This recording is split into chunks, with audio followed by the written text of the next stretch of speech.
നമസ്കാരം, whites one ടോക്സിലേക്ക് സ്വാഗതം.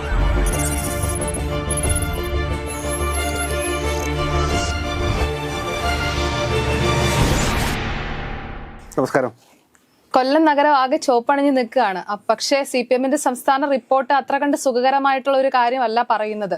ആ റിപ്പോർട്ടുകൾ എങ്ങനെയാണ് നോക്കിക്കാണുന്നത്? CPM-ന്റെ സംഘടന റിപ്പോർട്ട് എന്ന് പറയുന്നത് അവരുടെ ഒരു ആധികാരിക രേഖയാണ്. അതുകൂടാതെ ഒരു താത്വിക അവലോകനം കൂടിയാണ്. പാർട്ടിയുടെ കഴിഞ്ഞ വർഷങ്ങളിലെ പ്രവർത്തനങ്ങൾ, നേതാക്കന്മാരുടെ പ്രവർത്തനങ്ങൾ, ഇനി ഭാവിയിൽ സ്വീകരിക്കേണ്ട നയങ്ങൾ, ഇതെല്ലാം രൂപപ്പെടുത്തിക്കൊണ്ടാണ് CPM-ന്റെ സംഘടന റിപ്പോർട്ട് പാർട്ടി സംസ്ഥാന സമ്മേളനത്തിൽ അവതരിപ്പിക്കുന്നത്. പക്ഷേ പാർട്ടി സംസ്ഥാന സമ്മേളന വേദിയിൽ സംഘടനാ റിപ്പോർട്ട് അവതരിപ്പിക്കുന്നതിന് മുമ്പ് തന്നെ അത് മലയാള മനോരമ പോലുള്ളൊരു മാധ്യമത്തിന് ലഭിച്ചു എന്ന് നമ്മൾ ഇന്നലെ തുടങ്ങി പറഞ്ഞേക്കുന്ന കാര്യമാണ്. അപ്പോൾ ഈ സംഘടനാ റിപ്പോർട്ടിൽ മലയാള മനോരമയുടെ റിപ്പോർട്ട് പ്രകാരം അതിൽ കുറേയധികം കാര്യങ്ങൾ പറയുന്നുണ്ട്.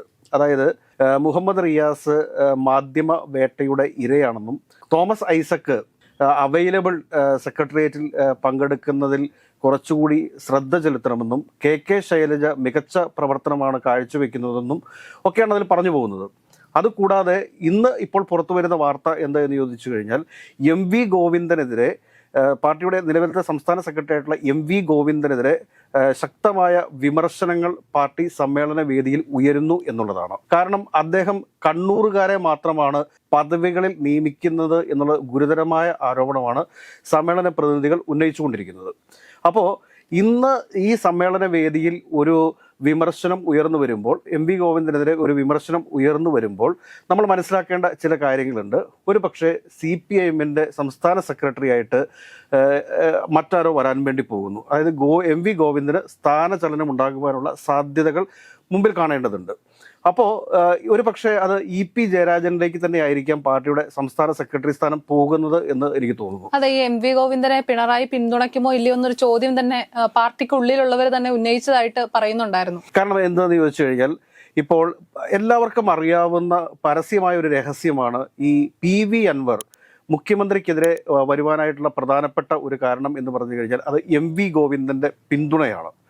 അന്ന് MV ഗോവിന്ദൻ വിചാരിച്ചിരുന്ന PV അൻവറിന്റെ ആ ഒരു മൂവ്മെന്റ് വളരെ വലിയ രീതിയിൽ മുഖ്യമന്ത്രിയെ ബാധിക്കുമെന്നും മുഖ്യമന്ത്രി മാനസികമായി തകർന്നു പോകുമെന്നും ഒക്കെ കരുതിയിരുന്നു. പക്ഷേ നേർ വിപരീതമായിട്ടാണ് കാര്യങ്ങൾ സംഭവിച്ചത്. മുഖ്യമന്ത്രിയുടെ ഒരു പത്രസമ്മേളനത്തിലൂടെ തന്നെ മുഖ്യമന്ത്രി കാര്യങ്ങളും അതോടൊപ്പം തന്നെ പാർട്ടിയെയും മന്ത്രിസഭയെയും തൻ്റെ കൈക്കുള്ളിൽ ആക്കുകയും PV അൻവർ പുറത്തേക്ക് പോകുകയുമാണ് നമ്മൾ കണ്ടത്.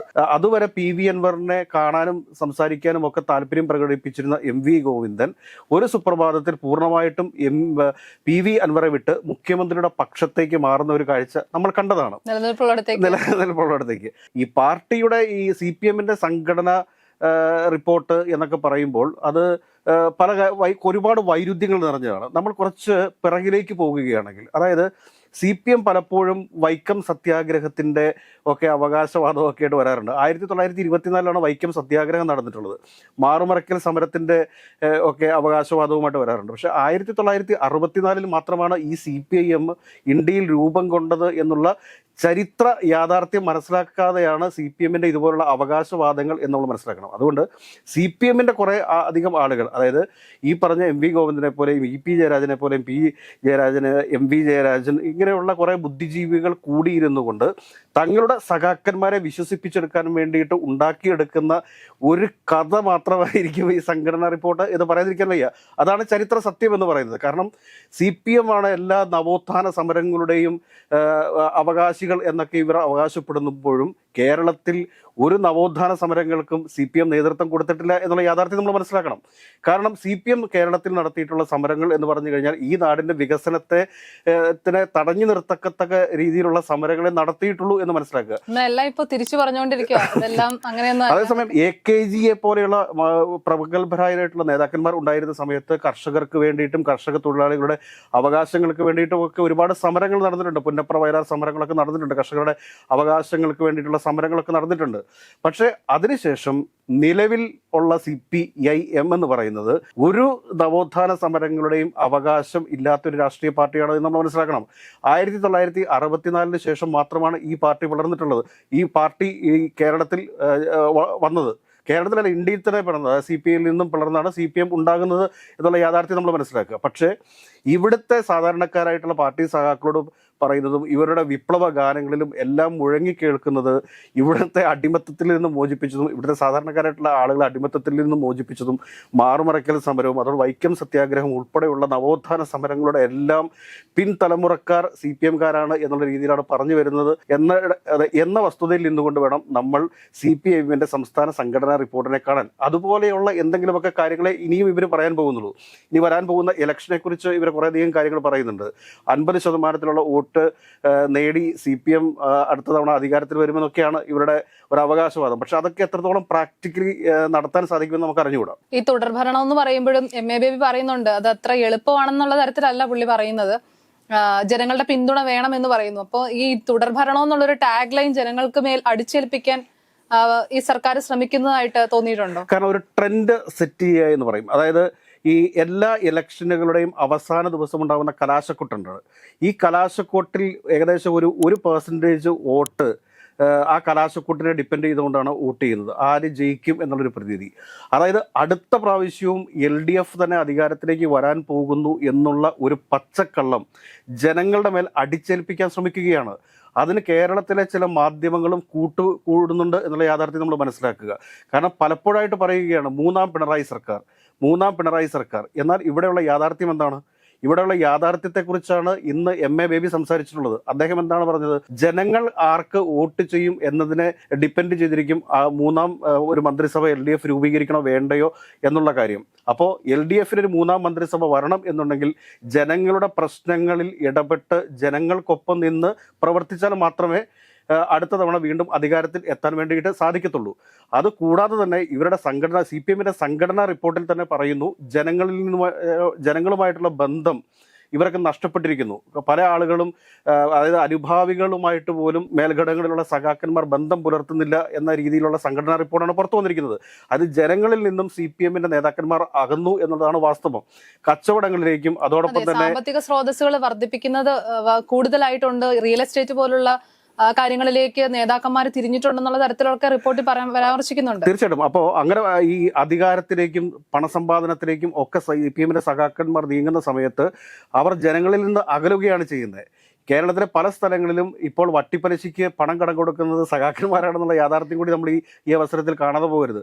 അപ്പോൾ ഇങ്ങനെയൊക്കെ നിലനിൽക്കുമ്പോൾ MA ബേബി പറഞ്ഞിട്ടുള്ള കാര്യത്തിന് വളരെയധികം പ്രസക്തിയുണ്ട്. കാരണം MA ബേബി പറഞ്ഞെന്താണ്? ജനങ്ങളാണ് തീരുമാനിക്കുന്നത് ആര് അധികാരത്തിൽ വരണമെന്നുള്ളത്. അത് നമ്മൾ ഇപ്പോഴേ പറയേണ്ട ആവശ്യമില്ല. പക്ഷേ എന്തുകൊണ്ട് CPM എന്ന രാഷ്ട്രീയ പാർട്ടി ഇതിപ്പോഴേ പറഞ്ഞു തുടങ്ങുന്നു എന്ന് ചോദിച്ചു കഴിഞ്ഞാൽ ഇവിടെ ഈ സർക്കാരിന് അനുകൂലമായിട്ടാണ് ജനങ്ങൾ ചിന്തിക്കുന്നത്. അടുത്ത തവണയും വരാൻ പോകുന്നത് ഈ സർക്കാർ തന്നെയാണ് എന്നുള്ളൊരു പ്രതീതി സൃഷ്ടിക്കാൻ വേണ്ടിയിട്ടാണ് ഇവർ ഇങ്ങനെ ചെയ്യുന്നത് എന്നുള്ള കാര്യം നമ്മൾ മനസ്സിലാക്കുക. യഥാർത്ഥത്തിൽ കേരളത്തിൻ്റെ അവസ്ഥ എന്താണ്? റേഷൻ കടയിൽ റേഷനരി ഇല്ല, ഹോസ്പിറ്റലുകളിൽ മരുന്നില്ല, അടിസ്ഥാന സൗകര്യങ്ങൾ, റോഡുകളെല്ലാം പൊട്ടിപ്പൊളിഞ്ഞു കിടക്കുന്ന റോഡുകളാണ് നമുക്കുള്ളത്. നാഷണൽ ഹൈവേയുടെ വികസനം കണ്ടിട്ട് അത് കേരളത്തിൻ്റെ വികസനമാണെന്ന് പറഞ്ഞിട്ട് കാര്യമില്ല. നാഷണൽ ഹൈവേ അത് നാഷണൽ പ്ലാനിംഗ് ബോർഡൊക്കെ തയ്യാറാക്കുന്ന പദ്ധതികളുടെ അടിസ്ഥാനത്തിലാണ് ഈ നാഷണൽ ഹൈവേ ഒക്കെ വരുന്നത്. പക്ഷെ കേരളത്തിന് സ്വന്തമായിട്ടൊരു പദ്ധതി സമർപ്പിക്കാനായിട്ട് ഇതുവരെ സാധിച്ചിട്ടില്ല. ഈ കഴിഞ്ഞ 9-10 വർഷത്തിനുള്ളിൽ കേരളത്തിന് സ്വന്തമായിട്ട് കേരളം കൊണ്ടുവന്നിരിക്കുന്ന ഒരു മുഖ്യമായ ഒരു പദ്ധതി പറയാൻ വേണ്ടിയിട്ട് ഈ സർക്കാരിന് സാധിക്കുമോ? സാധിക്കത്തില്ല. ഒരു പദ്ധതിയില്ല. കാർഷിക വിളകളുടെ നാശം, നെൽകർഷകർക്ക് എത്രയോ പണം നൽകാൻ വേണ്ടി കിടക്കുന്നു. ആ പണം സർക്കാർ നൽകിയിട്ടില്ല. അതോടൊപ്പം തന്നെ ഇവിടുത്തെ വിദ്യാർത്ഥികളുടെ പ്രശ്നം, യുവജനങ്ങളുടെ പ്രശ്നം, ആളുകളുടെ പലായനം, ഇതൊക്കെ ഇങ്ങനെ ഒരു പ്രശ്നമായിട്ട് എന്തിനേറെ പറയുന്നു. മറ്റേ വാർദ്ധക്യ പെൻഷൻ കൊടുത്തിട്ടില്ല. ഇപ്പൊ ഇങ്ങനെയൊക്കെ സർവ്വതലത്തിലും പരാജയമായിട്ടുള്ള ഒരു സർക്കാരാണ് കേരളം ഭരിക്കുന്നത് എന്ന് നമ്മൾ മനസ്സിലാക്കണം. ഈ സർക്കാർ തന്നെ വീണ്ടും അധികാരത്തിൽ വരുമെന്ന് പറയുമ്പോൾ നമ്മളൊരു കാര്യം വിട്ടുപോയി. കാരണം കേരളത്തിലെ ലഹരിയുടെ ഉപയോഗം, അമിതമായ ലഹരിയുടെ ഉപയോഗം മൂലം കേരളത്തിൽ കുറ്റകൃത്യങ്ങൾ വർദ്ധിക്കുന്നു. മനസമാധാനത്തോടുകൂടി അല്ലെങ്കിൽ ഒരു സാധാരണ നമ്മുടെ മക്കളെ ഒന്ന് റോഡിലേക്ക് ഇറക്കി വിടാൻ പറ്റാത്ത സാഹചര്യമാണ് നിലവിലുള്ളത്. ഇപ്പൊ പോലീസ് പോലും അനാസ്ഥ കാണിക്കുന്ന എത്രയോ സംഭവങ്ങൾ, ക്രമസമാധാന പാലനമൊക്കെ പൂർണ്ണമായിട്ടും തകർന്നിരിക്കുകയാണ് എന്ന് നമ്മൾ മനസ്സിലാക്കണം. കാരണം 2011 മുതൽ 2016 വരെ ഉമ്മൻചാണ്ടി കേരളം ഭരിച്ചിരുന്ന സമയത്ത് ഉണ്ടായിരുന്ന ഒരു അവസ്ഥയാണോ നിലവിലുള്ളത്? കാരണം 2016 മുതൽ ഇതാ ഇപ്പൊ 2025 എത്തി നിൽക്കുമ്പോഴത്തേക്ക് ക്രൈം രോഗികളുടെ എണ്ണം വർദ്ധിച്ചിരിക്കുന്നു, ലഹരിയുടെ ഉപയോഗം മാരകമായി വർദ്ധിച്ചിരിക്കുന്നു. ഇങ്ങനെയൊക്കെയുള്ളൊരു സാഹചര്യത്തിൽ, അതായത് മകൻ അമ്മയെ കൊല്ലുന്ന അവസ്ഥ, മകൻ ജ്യേഷ്ഠൻ അനുജനെ കുത്തിക്കൊല്ലുന്ന അവസ്ഥ, ഭാര്യമാരൊക്കെ ജീവിക്കാൻ സാധിക്കാത്ത അവസ്ഥ, സ്ത്രീകളുടെ സുരക്ഷിതത്വമില്ലായ്മ, ഇത് ഇങ്ങനെയൊക്കെ കേരളം വലിയൊരു പ്രശ്നത്തിനും അരാജകത്വത്തിലും നിൽക്കുന്ന സമയത്ത് ഈ സർക്കാർ തന്നെ വീണ്ടും അധികാരത്തിൽ വരും എന്ന് പറയാനായിട്ട് അത് CPIM-ന് മാത്രമേ സാധിക്കൂ, ആർക്കും സാധിക്കില്ല. അവിടെ അങ്ങനെ പറഞ്ഞുകൊണ്ടിരിക്കുന്ന ഒരു ഇടത്തു നിന്നുകൊണ്ടാണ് MA ബേബി എന്താണ് പറഞ്ഞിരിക്കുന്നത്? MA ബേബി പറഞ്ഞിരിക്കുകയാണ്, ജനങ്ങളാണ് തീരുമാനിക്കുന്നത് അടുത്ത തവണ കേരളം ആര് ഭരിക്കണമെന്ന് എന്നൊരു പ്രസ്താവന പറഞ്ഞിരിക്കുന്നത്. തീർച്ചയായും ജനങ്ങളുടെ പ്രതികരണം നമ്മൾ കാണുന്നതാണ്. ഇപ്പോൾ അടുത്തിടയ്ക്ക് ഒരു അമ്മ പറഞ്ഞ ഒരു ഇതുണ്ട്, പറയാൻ കൊള്ളാത്ത വാക്കാണ്, അതുകൊണ്ട് ഞാൻ അത് മെൻഷൻ ചെയ്യുന്നില്ല, പക്ഷെ വളരെ മോശപ്പെട്ട രീതിയിലാണ് പറഞ്ഞിരിക്കുന്നത്. ഈ സമാനമായ ഭാഷ NK പ്രേമേന്ദ്രനെതിരെ പണ്ട് മുഖ്യമന്ത്രി പ്രയോഗിച്ചിട്ടുണ്ട് എന്നുള്ളതാണ് വാസ്തവം. ആ വാചകം തന്നെയാണ് ജനങ്ങളാണ് പറയുന്നത്. രാഷ്ട്രീയ വൈരാഗ്യമാണ് അല്ലെങ്കിൽ രാഷ്ട്രീയ തരത്തിലുള്ള ഏറ്റുമുട്ടലാണെന്ന് വെക്കാം. ഇത് ജനങ്ങളുടെ രോഷമാണ് അവർ പ്രകടിപ്പിക്കുന്നത്. ജനങ്ങൾ വളരെ രോഷാകുലരാണ് എന്നുള്ളൊരു യാഥാർത്ഥ്യമാണ്. ഞാൻ പറഞ്ഞത്, കേരളത്തിലെ ഏതെങ്കിലും വീടുകളിൽ, അതായത് ഈ ജപ്തി നോട്ടീസ് ചെല്ലാത്തൊരു വീടില്ല എന്നൊരു അവസ്ഥയിലാണ് കാര്യങ്ങളുള്ളത്. ഈ CPIM-ന്റെ സംഘടനാ റിപ്പോർട്ടിൽ തന്നെ പറയുന്നു, സഹകരണ ബാങ്കുകളിൽ നിന്നും സഖാക്കന്മാർ ലോൺ എടുക്കുകയും തങ്ങളുടെ പ്രിയപ്പെട്ടവർക്ക് ലോൺ നൽകുകയും ചെയ്യുന്നതാണ് സഹകരണ ബാങ്കുകളുടെ തകർച്ചയ്ക്ക് കാരണമെന്ന് CPIM-ന്റെ സംഘടനാ റിപ്പോർട്ടിൽ പറയണം എന്നുണ്ടെങ്കിൽ CPIM-ന്റെ അകത്തുള്ള കമ്മ്യൂണിസ്റ്റ് ആശയങ്ങൾ ഇപ്പോഴും മനസ്സിൽ സൂക്ഷിക്കുന്ന ആളുകളൊക്കെ ഇത് മനസ്സിലാക്കി കഴിഞ്ഞിരിക്കുന്നു. അതിൻ്റെ പ്രതിഫലനമാണ് MA ബേബിയൊക്കെ ഇന്ന് പ്രകടിപ്പിച്ചിരിക്കുന്നത് എന്ന് വേണം നമ്മൾ കരുതാനായിട്ട്. കഴിഞ്ഞ ദിവസം MV ഗോവിന്ദൻ പറയുന്നത് കേട്ടു, പിണറായി അല്ല പാർട്ടിയിലെ കാര്യങ്ങൾ തീരുമാനിക്കുന്നത് എന്നൊക്കെ പറഞ്ഞുവെങ്കിലും യഥാർത്ഥത്തിൽ പിണറായി വിജയൻ തന്നെയാണ് കേരളത്തിലെ കമ്മ്യൂണിസ്റ്റ് പാർട്ടിയിലെ കാര്യങ്ങൾ തീരുമാനിക്കുന്നത് എന്ന കാര്യത്തിൽ ഒരു തർക്കവും ആർക്കും വേണ്ട. അതുകൊണ്ട് തന്നെ ഈ സംഘടനാ റിപ്പോർട്ടിൽ എന്ത് പറഞ്ഞിരിക്കുന്നു എന്നുള്ളത് നമ്മൾ കാര്യമാക്കേണ്ട കാര്യമേ ഇല്ല എന്നാണ് എനിക്ക് തോന്നുന്നത്. ഇതിനകത്ത് സംഭവിക്കുന്ന ഒരു പ്രധാനപ്പെട്ട കാര്യം എന്താണെന്ന് ചോദിച്ചു കഴിഞ്ഞാൽ, ജനങ്ങളുടെ മനസ്സ് വായിക്കാനായിട്ട് കോൺഗ്രസിന് സാധിക്കുമോ എന്നുള്ളതാണ്. കാരണം കോൺഗ്രസ് പലപ്പോഴും ഭയപ്പെട്ടു പോവുകയാണ്. കാരണം ജനങ്ങൾ ഒരിക്കലും കോൺഗ്രസിനോടുള്ള വലിയ ഇഷ്ടം കൊണ്ടല്ല കഴിഞ്ഞ ലോക്സഭാ തെരഞ്ഞെടുപ്പിലൊക്കെ കോൺഗ്രസിന് വോട്ട് ചെയ്തിരിക്കുന്നത്. മറ്റൊരു ഓപ്ഷൻ അവർക്കില്ല എന്നുള്ളത് കൊണ്ടാണ് കോൺഗ്രസിന് വോട്ട് ചെയ്തിരിക്കുന്നത്. കാരണം ജനങ്ങളെ രക്ഷിക്കേണ്ട ഉത്തരവാദിത്വം കോൺഗ്രസിനുണ്ട്, അല്ലെങ്കിൽ BJPക്ക് ഉണ്ട്. ആ ഉത്തരവാദിത്വം ആരേറ്റെടുക്കുന്നോ അവർക്ക് ജനം വോട്ട് ചെയ്യും എന്ന കാര്യത്തിൽ സംശയമില്ല. ഒരു തരത്തിലും ഒരു മൂന്നാം LDF സർക്കാർ കേരളത്തിൽ വരില്ല. ഏതൊക്കെ തരത്തിൽ സംഘടനാ റിപ്പോർട്ടിലേക്ക് ഒരുപാട് കാര്യങ്ങൾ പ്ലാൻ ചെയ്യുന്നുണ്ട്. അതായത് ജനങ്ങളുമായിട്ട് കൂടുതൽ അടുത്തിടപഴകണം, 60 ലക്ഷത്തോളം വരുന്ന വാർദ്ധക്യ ആളുകൾക്ക് പെൻഷൻ കൊടുക്കുന്നുണ്ട്, അവരുമായിട്ട് സമ്പർക്കം പുലർത്തണം, അവരുടെ വോട്ട് നമ്മൾ എങ്ങനെയും വാങ്ങിച്ചെടുക്കണം എന്നൊക്കെയുള്ള രീതിയിലുള്ള ഒരുപാട് ഇലക്ഷൻ തന്ത്രങ്ങൾ ഈ സംഘടനാ റിപ്പോർട്ടിൽ പറയുന്നുണ്ടെങ്കിൽ ഇലക്ഷന്റെ സമയം ആകാറാകുമ്പോൾ സാധാരണ ചെയ്യുന്ന ഒരു പരിപാടിയാണ്. പക്ഷെ ഇതൊക്കെ വെറുതെ വെള്ളത്തിൽ വരച്ച വര പോലെ ആയി മാറും എന്നുള്ള കാര്യത്തിൽ ഒരു സംശയവും വേണ്ട. ഇനിയൊരു പിണറായി സർക്കാർ അല്ലെങ്കിൽ ഇനിയൊരു LDF സർക്കാർ, മൂന്നാം LDF സർക്കാർ കേരളത്തിൽ ഉണ്ടാകില്ല എന്ന് നമുക്ക് 100% ഉറച്ചു വിശ്വസിക്കാം. പക്ഷേ കോൺഗ്രസും അല്ലെങ്കിൽ BJPയുടെയും പ്രവർത്തനങ്ങൾ എങ്ങനെയായിരിക്കും എന്ന് കൂടി നമ്മൾ വിലയിരുത്തേണ്ടതുണ്ട്. ഇനി കോൺഗ്രസും BJPയും ഇവർ രണ്ടും മുന്നണിയിൽ, ഒരാൾ NDAയും ഒരാൾ UDFുമാണ്. ഇവർ LDFന് ഭരണം കൊടുത്താൽ മാത്രമേ LDF ഭരണത്തിൽ വരികയുള്ളൂ. ഒരിക്കലും ജനങ്ങൾ ഒരു പുതിയൊരു മൂന്നാമതൊരു LDF സർക്കാർ കേരളത്തിൽ വരാൻ ആഗ്രഹിക്കുന്നില്ല എന്നുള്ളൊരു യാഥാർത്ഥ്യമാണ്. CPM സംസ്ഥാന സമ്മേളനത്തിന്റെ റിപ്പോർട്ട് പുറത്തു വരുമ്പോൾ നമുക്ക് കൂടുതൽ കാര്യങ്ങൾ വ്യക്തമാകും.